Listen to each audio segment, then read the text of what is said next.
and welcome back to my kitchen. I am so sorry it's been so long, but unfortunately it's the start of the school year, which means that my job as an administrator is a little bit busy.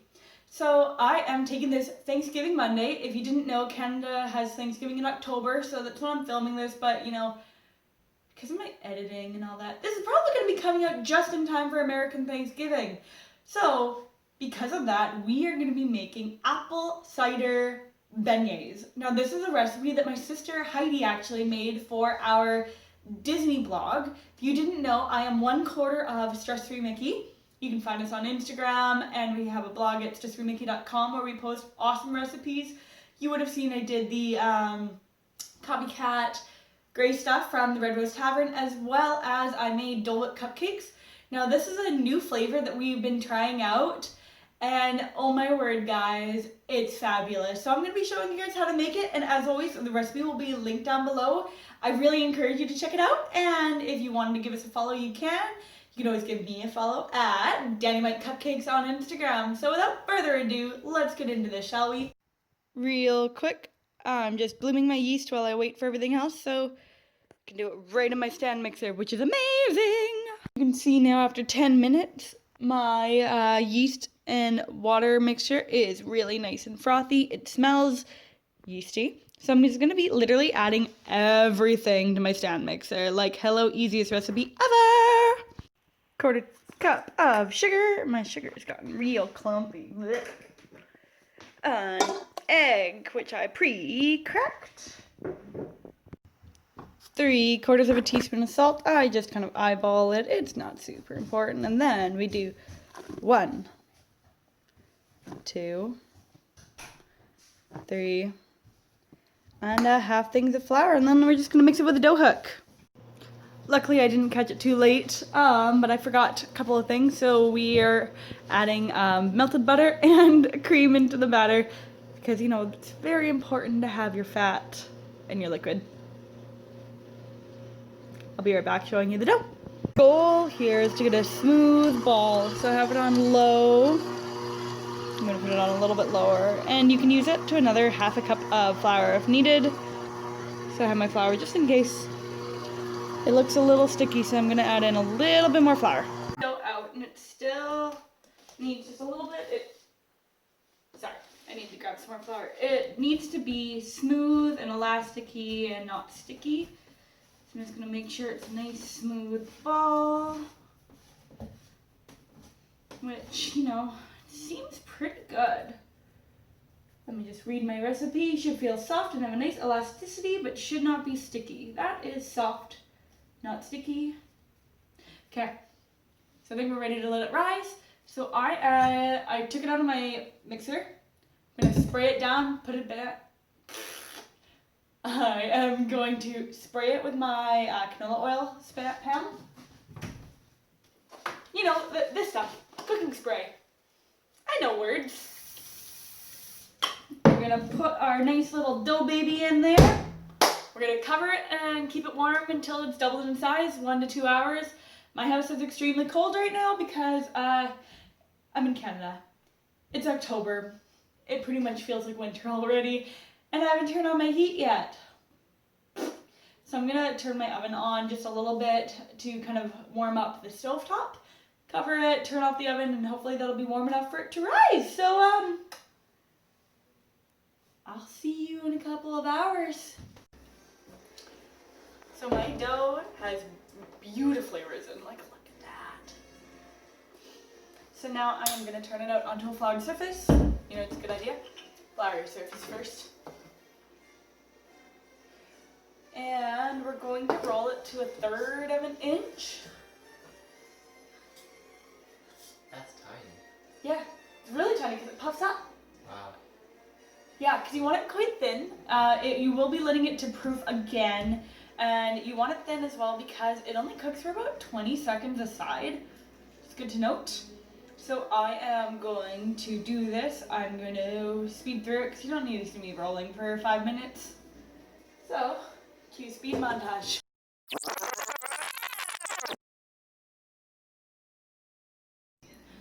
Once you've rolled out, at this point, if you wanted to, you can use a cookie cutter. Be careful your shapes don't have too many like spots because it really won't turn out. We really like using a Mickey Mouse cutter, but like I said, unfortunately, I don't have one. So I'm just gonna cut squares because it's easy. So I'm just gonna use my pizza roller. I'm gonna make them decently small, I think, because they will have another rise.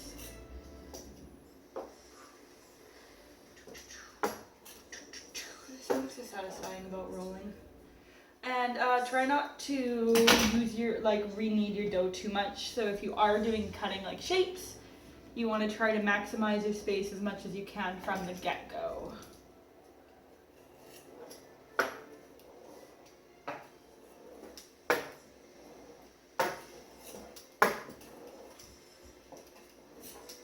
And if they're uneven like mine, just remember to kind of group them similar sizes so that when you're cooking them, it doesn't matter for deep frying. I don't think it really does. Yeah, but you know, we'll see. So I'm gonna put them on a prepared cookie sheet to have their second rise. So let's do that. We'll check in again once they're risen.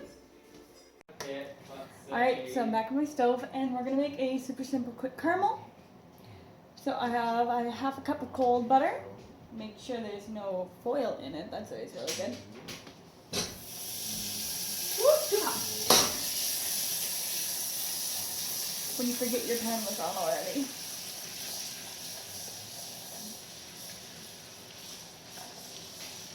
Well, while I let that melt, I have a quarter cup of whole milk that I can put in to help it calm. Because luckily, I didn't burn it, but I have some nice browning butter already. Okay, and a cup of packed brown sugar. I have to get it out. Don't mind me going out of frame. Sorry, it's been a while apparently. Bring it to a gentle boil and cook until thick in 1 to 2 minutes. Alrighty, we can do that. I'm gonna use my wooden spoon.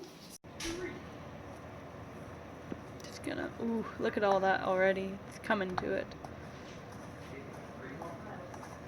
Just gonna let this beauty thicken up. Alright, beautiful. I'm gonna let it cool off to thicken up. Yummy. Alright, my caramel is done. I'm heating up my fry oil. You can see my dough has risen, looks really nice and pillowy. So we're gonna be frying them in batches of like 3 to 5, however many will fit in my pot. You don't want to overcrowd, and it'll literally be maximum 20 minutes or 20 seconds aside. Do not do 20 minutes, please. Please don't do 20 minutes. So I'm gonna get my slotted spoon. I'm just getting everything ready while my oil comes up to temperature, and we'll give it a test in a few minutes. First thing, while we wait for the oil, I am gonna make my apple cider topping or coating. So I'm just gonna put some icing sugar on a plate. Make it us, it's fine, it's icing sugar. And we are just going to mix one of the packages of the apple cider in. I'm not sure if I use the whole thing. I think I'm going to.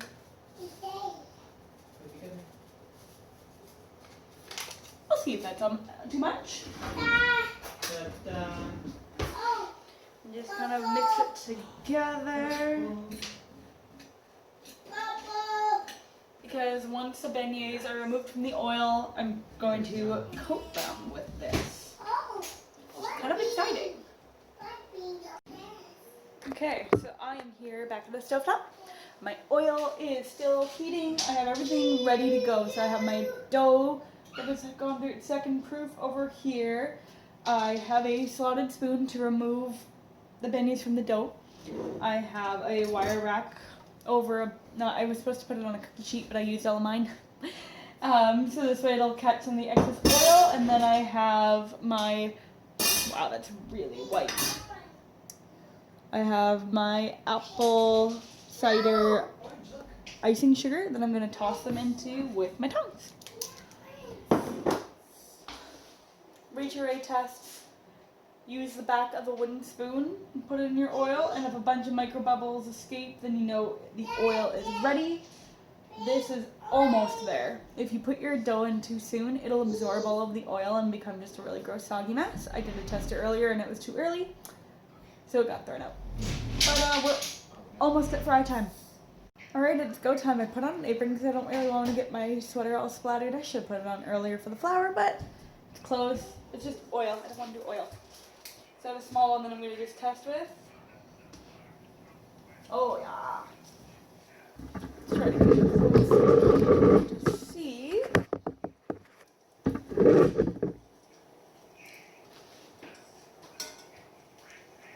Now you're looking for it to brown, kind of like a graham cracker color. Mommy, Okay, Mommy's gonna make dinner soon, honey. Come on. Okay. Actually, it is browning quite well. I don't know if you can see.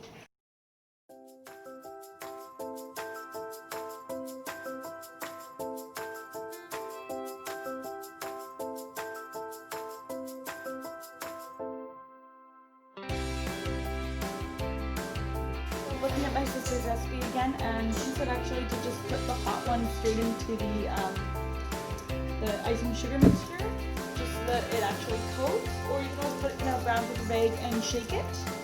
This is what we do at New Year's for our New Year's fritters.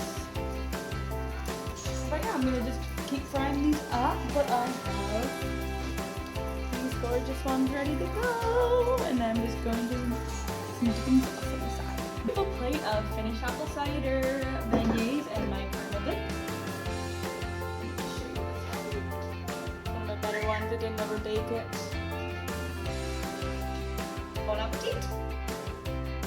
Yeah, try. Sure will. What I got from you? Off camera. Missing out, man.